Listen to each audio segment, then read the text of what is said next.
today we have with us a very special speaker for another keynote on education. Education is a multifaceted entity that requires cooperation and synergy between its different stakeholders.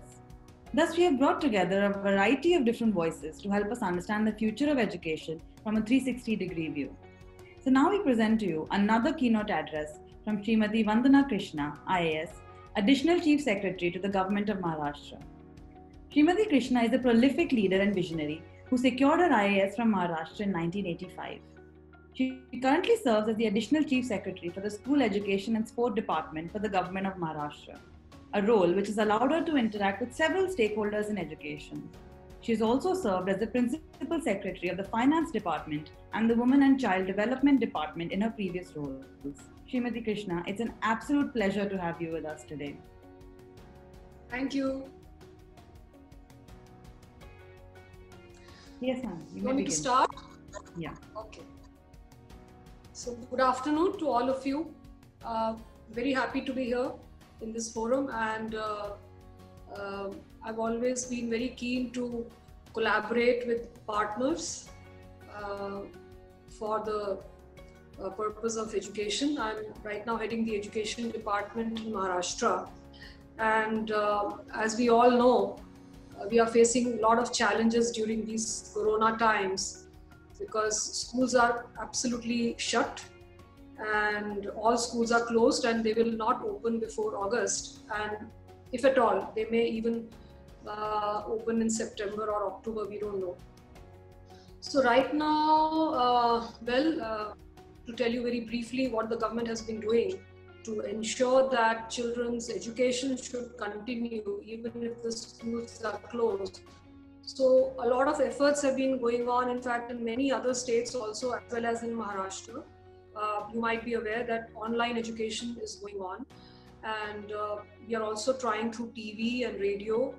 We got very good partnerships with a few good partners, like we are in partnership with Jio. So we are using their Jio TV channels and radio also, Jio Savan. Then we got into a good partnership with Google. So we are now planning to use Google Classroom as a platform to reach out to children who have access to the internet and who have access to some devices. So a lot of efforts are going on. Every day we circulate daily content in terms of the daily lessons for each class from class 1 to class 12.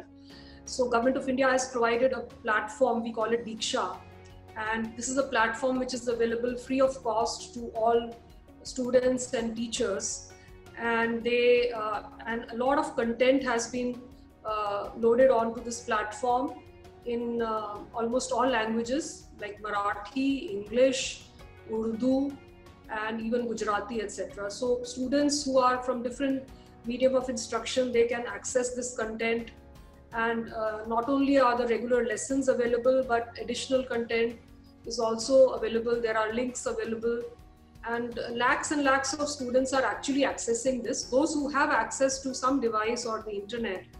So to that extent, our efforts are going on. But obviously, our concern is about those students who don't have access to any of these devices or to the internet. So what do we do about that? And considerable thought has been going into what we can do for them. So here today, I would like to talk a little bit more about those students who either don't have access to devices or limited access, or they don't have access to the internet and so on. Now, there are others who, for example, have access to TV. Maybe about 80 to 85% of students in Maharashtra, at least, the access to TV is bigger. So we are now trying through TV, through Doordarshan, and I told you about Jio also. We were trying through Tata Sky, but somehow it didn't get through because of some technical problems that the quality of our videos did not match the requirements of those channels. And we are facing similar problems even with Doordarshan. So they are willing, and in fact, because Doordarshan has the biggest reach, our efforts are that let us telecast our classes daily on Doordarshan. And to some extent, they have started also.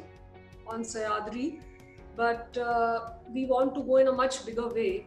And we are facing some technical problems in terms of the quality of our content, in terms of the sharpness of our videos. So I'm going to talk later a little bit more on that. As I told you, we are also trying radio.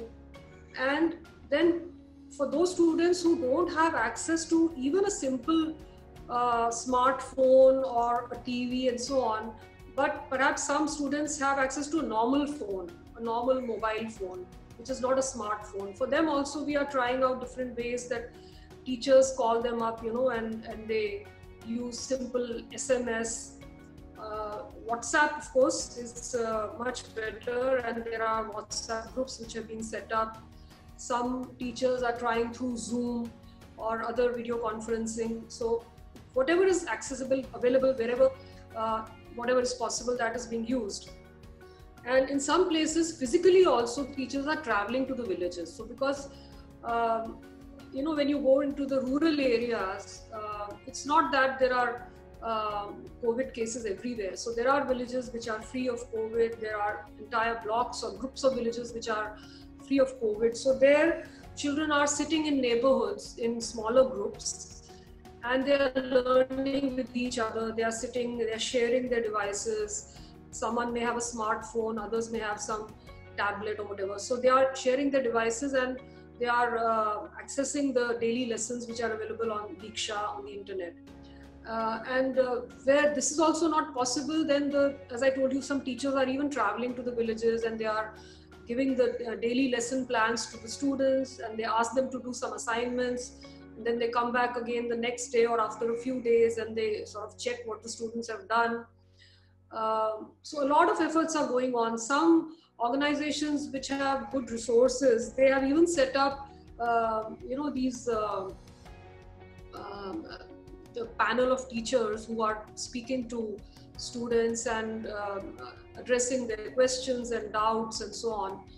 So various kinds of initiatives are going on. But today, now I would like to now come and talk to you a little bit about what the government needs, from its partners, and kind of collaboration, the kind of support which we require from CSR and from companies. One is tablets, and the second is high definition content in terms of videos for TV. I'm prioritizing these two things. So first I'll talk a little bit about tablets. Now, why tablets? As I told you, there are still a large number of students who have no device at all. If their parents have a smartphone, parents are also using it. They may have 2 or 3 children at home. All of them can't use the device at the same time. Sometimes parents take that device to work. So I'm sure that you all know the constraints. So many students don't have access to a device, at least to the extent that they need it. And internet is also another thing. Then what about the issue of payment, and they can't afford the bills, the internet bills and so on. So the data packages are too expensive. So sometimes those are the problems. So BMC had tried tablets, and it was quite a good pilot. And I think a lot of students who didn't have access to any device were able to do their regular lessons sitting at home. And learning from that model, our Chief Minister, he has been pushing for a broader piloting of the use of tablets. And when we look at the data, and we realize that more than 50% students need this, they need some device. As I said, that about varies from 30 to 60% students who have access or whose parents have a smartphone, but it varies, and they all have to share in the family and so on. So we feel that preloaded tabs would be a very good solution, because one, it will not require an internet connectivity. It's preloaded with content, and sitting at home, all that would need is charging them. And whoever has access, or whoever has electricity connection at home, can charge the tablets and use them. So it's not a perfect solution, we are aware, because sometimes the tablets go wrong and they are roughly handled and so on. But it was tried in BMC, and they had a annual maintenance contract, and sort of the tablets could be used for a few years and so on. So on the whole, the experience was useful, and children could, while sitting at home, use the tablets for their daily lessons. So we are very keen. We have identified 4 districts in Maharashtra which are quite remote, and 95% or more of the students there are living in rural areas where there is no connectivity at all. So I'll just tell you these very remote and backward and tribal blocks. These are Gadchiroli, Nandurbar, Gondia, and Hingoli. So there are others also which are perhaps equally backward, but these are our topmost priority for the purpose of tablets, because here, as I said, that 95 or more percent of students are absolutely living in rural areas with no access to internet. So we even have the number of students, like in Gadchiroli, the number of students is 83,800. In Gondia, it's 92,700. So the numbers are pretty large. So we will obviously not be able to reach out to all, but even if we can pilot it to a smaller number, and we can have a sharing model that 5 students share 1 tablet, it will be quite useful. Hingoli has 1 lakh students. Nandurbar has 1.31 lakh students. So these are the rough estimates, and we can pilot it. If we can get some partners, it will be really fantastic. And I would really request that if you can get some donors to pilot distribution of preloaded tablets, it will be very useful for the school-going kids. Now, coming to our next proposal is developing excellent quality content and videos. We call that, what do you call it? HD, high definition videos for telecasting on TV, on Doordarshan. Now we already have a lot of videos, because over the years, SCRT and BMC and others have developed a lot of good content, no doubt. So we have excellent teachers, and they have been teaching in and they have been recorded in the studios which are available with BMC, and some studios are available in Pune with SCRT. So over the years, this has gone on, and there was a model of a virtual classroom also. So we do have videos, but Doordarshan is not able to use them. So it's just a huge and sheer waste of accumulated content, which we are not able to use because it's not of that high definition quality. So we are desperately now looking for partners who can help us to develop content and give us technical support. So the SCRT is there, they can tell you exactly what lessons need to be recorded. We have the content and the course which is there. Basically, we are going to use the same textbooks which we have, the Bal Bharati textbooks. And we require these videos right from class 1 to class 12. We require them in all the medium of instruction. We require them in Marathi and in English, Urdu, Gujarati, everything. One minute, let me just. So there are companies, I'm sure, which have their in-house facilities for developing excellent content, audio-visual content, and maybe some are outsourcing it to others. So, but if you have it, if the companies have their own high-end equipment and professional cameramen and videographers, if they have a good studio, or if they have access to very professional professionals who can develop good videos, that will be really useful, and we can use that without much extra cost to the companies too. So basically we are looking at 30-minute videos. So not very short ones. We've already got a lot of good short content of 2-minute videos, 3-minute videos, which are there on YouTube and on the internet. But right now I'm talking of Doordarshan, and their slots are mostly like 30-minute slots. So in 30 minutes, we would like to cover either one chapter or a part of a chapter, or we cover a particular concept which we want to clarify. Let's say there's a physics session going on let's say liquids and solids and so on. So that concept to be covered in half an hour. And this half an hour will be telecast on Doordarshan. And maybe some other channels also, as and when we get access to those. So we have to cover the entire year's syllabus, and that's why so we've already developed a lot of videos, but as I said that we really require collaboration to develop excellent quality and high definition videos. Briefly, I'll ask for two more things. One is that children must have access to good books while they are sitting at home and trying to study at home. Now, most of the books which children have access to are textbooks.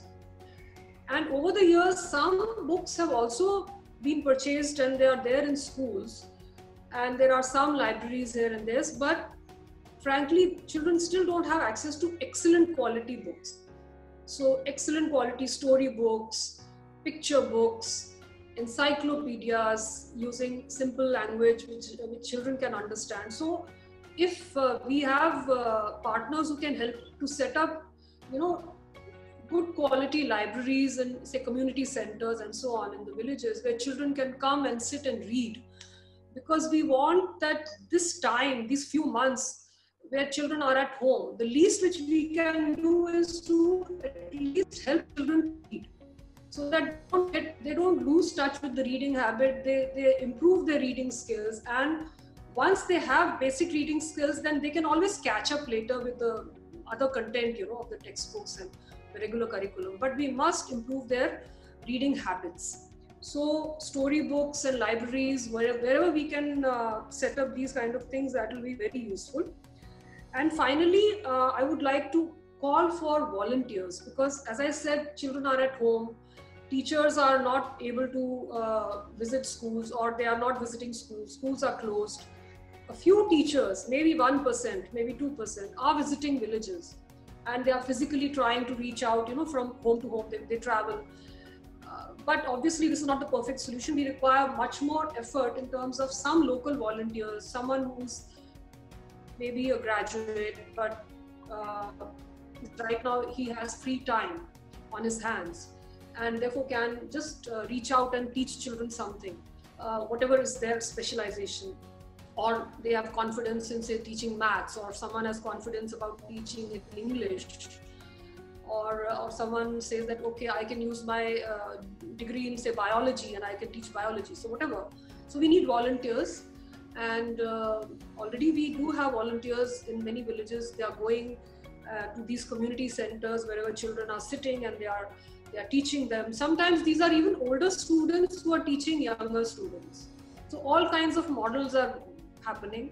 Sometimes some parents are also, they have some qualifications and they are confident that they are able to contribute something. So they are taking up the textbooks and then teaching children some lesson or the other. So we want to expand this model to a much larger extent, and we feel that there is a scope to do that. There might be enough people in our society and in our communities who are willing to do that without any expectation about payment and so on. So we need to reach out to them and ensure that wherever schools are closed, but children already have their textbooks. So we have been able to distribute textbooks to all children, fortunately. So children have their textbooks, they have their daily plan also, the daily lesson plan.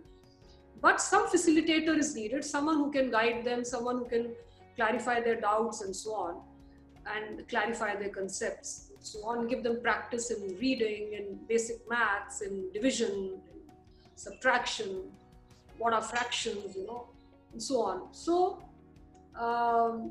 basically this is what, so there are a lot of other things also which can be done. It's not that this is the end of the story, but because time is limited, I thought I would pick up some of the most important projects which we can all collaborate on.